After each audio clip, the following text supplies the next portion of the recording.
Hi Ninjas, last day of test prep and I will get to see your ninja faces tomorrow and Thursday for our math facade, and then we're done. We don't have to stress or worry about anything, and hopefully you're not stressing or worrying about it anyways because you are so ready.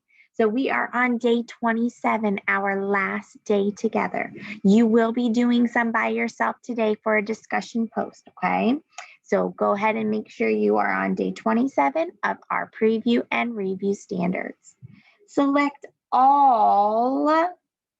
Oh, I hope you did that right away. The expressions that help you solve 8 times 6. Go ahead and figure that out now.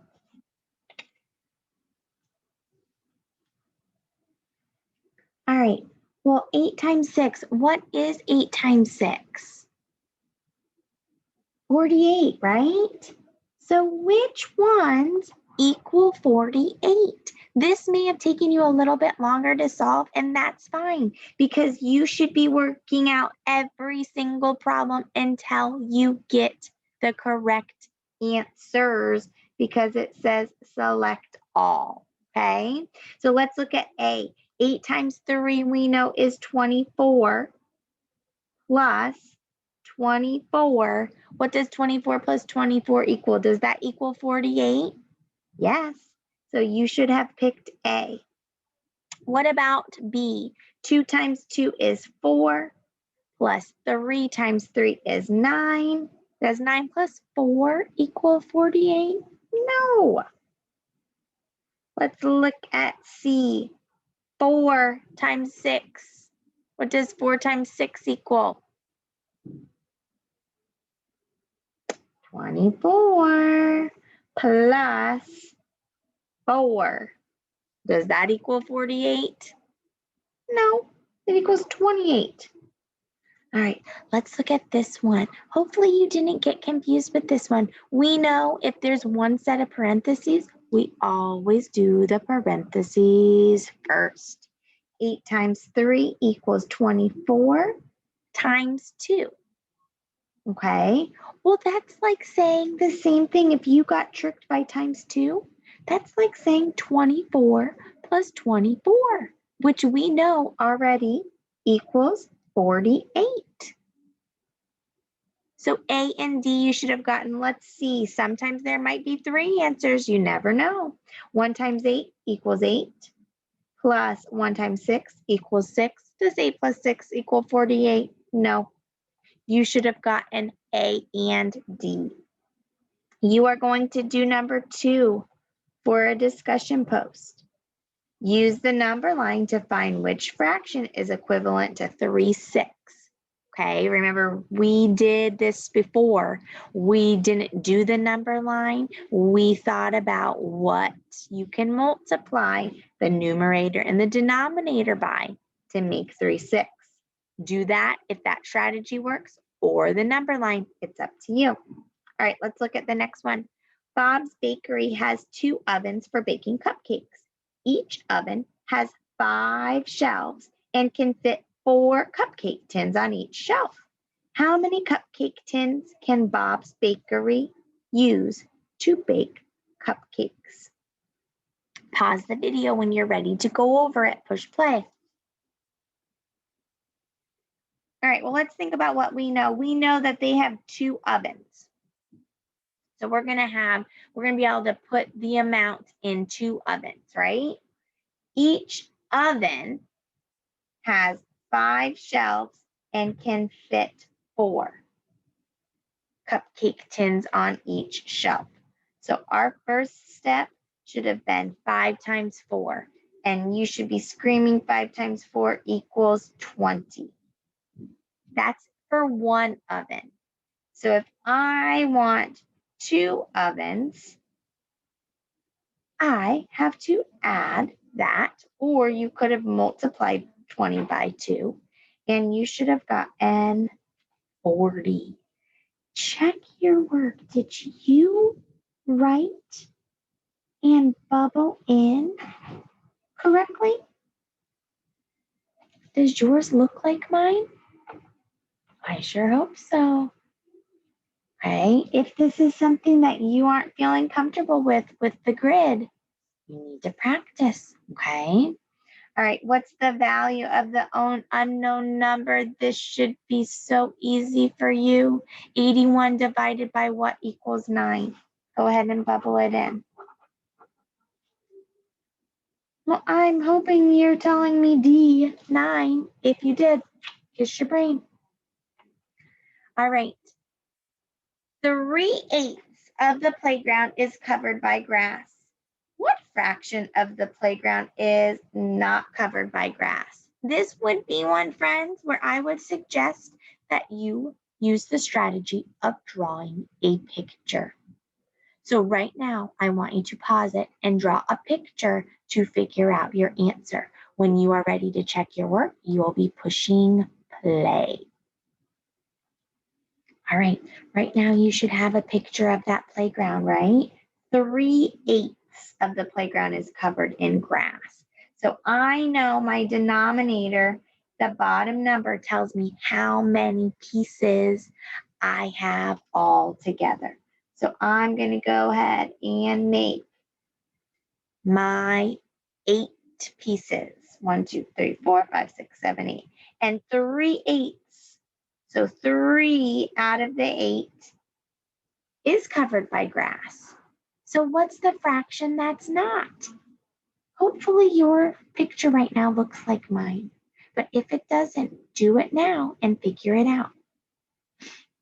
All right, well, I know no matter what, 8's my denominator. Okay, and then I'm going to count 1, 2, 3, 4, 5. 5/8 is not covered in grass. That would be your answer B. Did you get it right? I bet you did. You're so smart. All right. Our next discussion post is 6. Circle it and write DP. Select all the equations where the unknown factor is even. You're going way back in your time machines, back to 2nd grade on that one. Okay, even factors. And we know our factors are what we are multiplying. All right, which fractions are equivalent?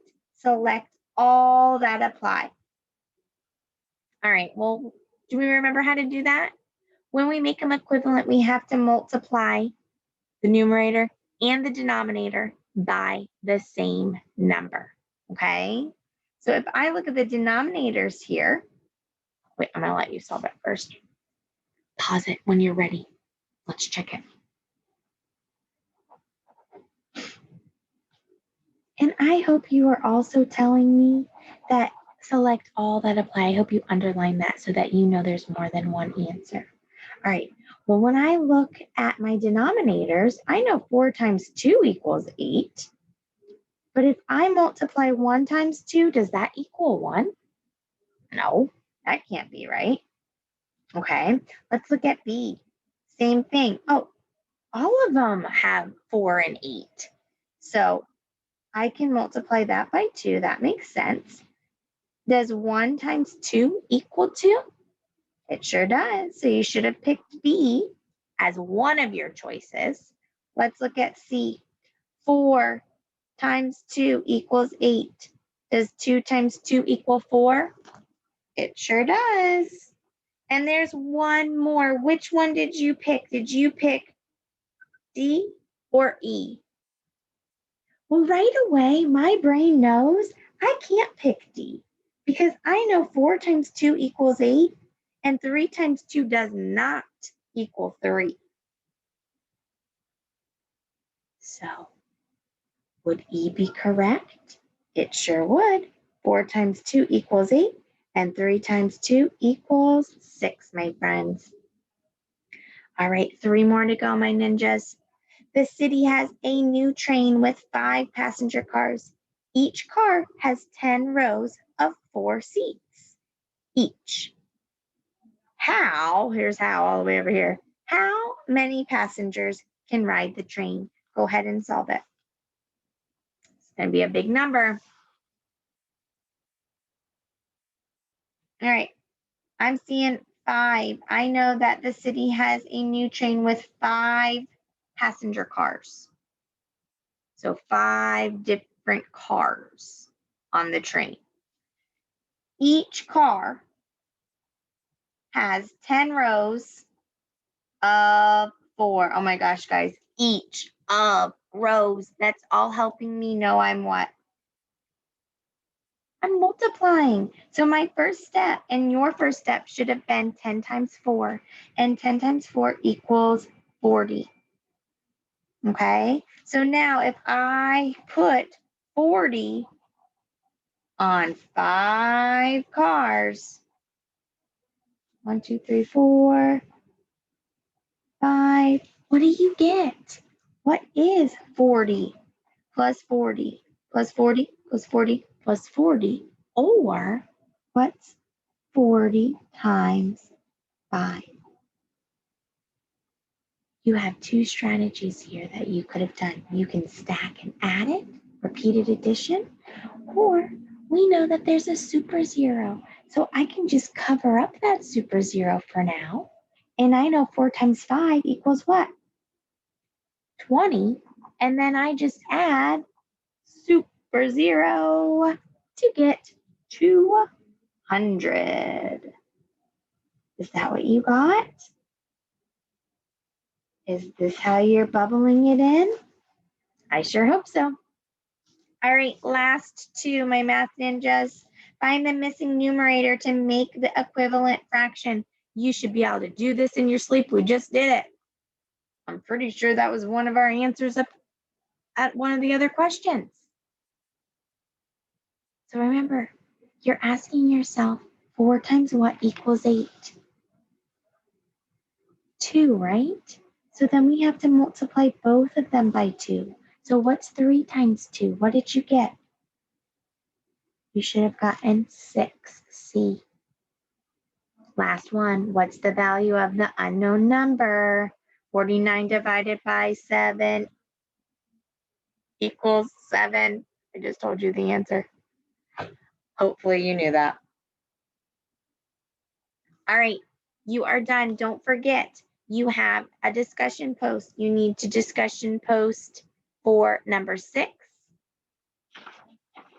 And you need to post your answer for number 2. 2 and 6. And then we are on day what? Day 27. So you are also completing day 27 in your warm up. And I will see you bright and early tomorrow, ninjas.